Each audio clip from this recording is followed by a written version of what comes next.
ಹಳ್ಳಿಗಳಿಗೆ ಇಲ್ಲಿ ಒಂದೇ ಅಲ್ಲ, ಎಲ್ಲ ಕಡೆನೂ ಬಳ್ಳಿ ಹಬ್ಬಿದ್ದಾವೆ, ಲೈನ್ ಜಗ್ಗಿದ್ದಾವೆ ಅಂದರೆ ಈವರೆಗೂ ಕೂಡ ಯಾರೂ ಕಿವಕಾಕಂತ ಇಲ್ಲ.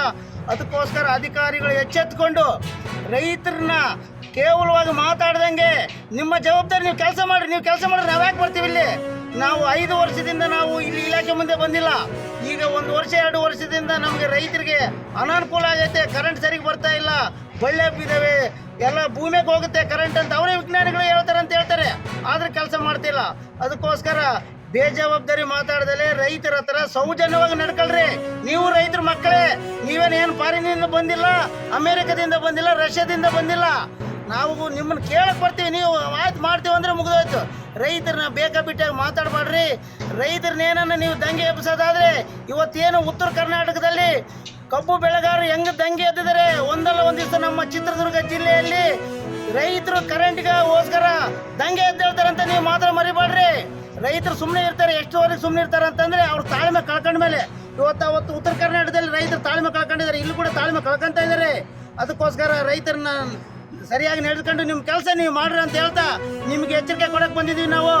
ಅದಕ್ಕೋಸ್ಕರ ಇವತ್ತು ನಿಮ್ಮ ಕೆಲಸ ನೀವು ಮಾಡ್ರಿ. ನಿಮ್ಮ ಅಧಿಕಾರಿಗಳಿದ್ದಾರೆ, ನಿಮ್ಗೆ ಸಂಬಳ ಕೊಡ್ತಾರೆ, ನೀವೇನು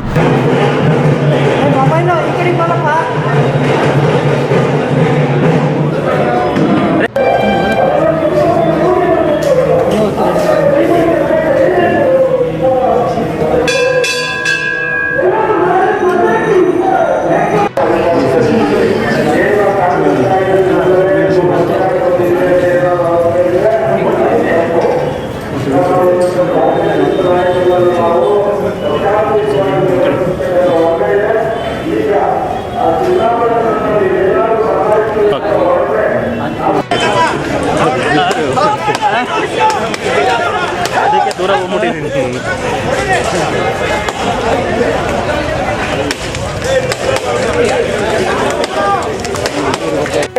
ಈಗ ಸಿದ್ದರಾಮಯ್ಯ ಬೇಕು ಅನ್ನೋ ಮಾತ್ರ ಮಾತಾಡಿ ಹೊತ್ತು ಯಾರು ವೈಯಕ್ತಿಕವಾಗಿ ಯಾರ ಬಗ್ಗೆ ದಯಮಾಡಿ ಭಾರತ್ ಮಾತಾಕಿ ಬೇಕೇ ಬೇಕು, ಬೇಕೇ ಬೇಕು. ಸಿದ್ದು ಎನ್ನುತ್ತಿದೆ, ರಕ್ತದ ಕಣ ಕುದಿಯುತ್ತಿದೆ. ಸಿದ್ದು ಎನ್ನುತ್ತಿದೆ, ನಮ್ಮೆಲ್ಲರ ಅಣ್ಣ ಸಿದ್ದರಾಮಯ್ಯ, ನಮ್ಮೆಲ್ಲರ ಅಣ್ಣ ಸಿದ್ದರಾಮಯ್ಯ, ನಮ್ಮೆಲ್ಲರ ಅಣ್ಣ ಸಿದ್ದರಾಮಯ್ಯ, ದಟ್ಟಣ್ಣ ಸಿದ್ದರಾಮಯ್ಯ, ದಟ್ಟಣ್ಣ ಸಿದ್ದರಾಮಯ್ಯ, ಅನ್ನಮಯ್ಯ ಸಿದ್ದರಾಮಯ್ಯ, ಅನ್ನಮಯ್ಯ ಸಿದ್ದರಾಮಯ್ಯ, ಅನ್ನಮಯ್ಯ ಸಿದ್ದರಾಮಯ್ಯ, ಅನ್ನಮಯ್ಯ ಸಿದ್ದರಾಮಯ್ಯ,